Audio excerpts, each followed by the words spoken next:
Most options traders struggle not because of bad strategies, but because they lack a clear playbook.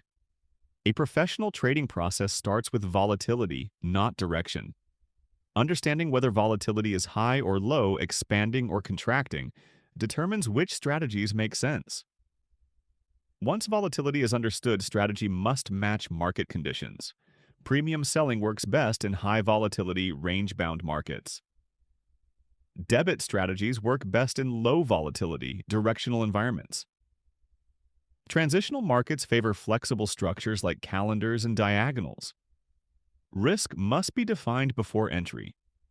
Professionals know their maximum loss, position size, and portfolio exposure before placing a trade. Trade structure matters.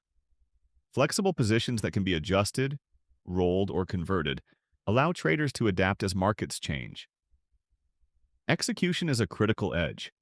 Using limit orders, patient fills, and avoiding market orders preserves profitability, especially when liquidity is inconsistent. Finally, trade management should be mechanical, not emotional. Profits are taken early, losses are controlled, and trades are reviewed objectively.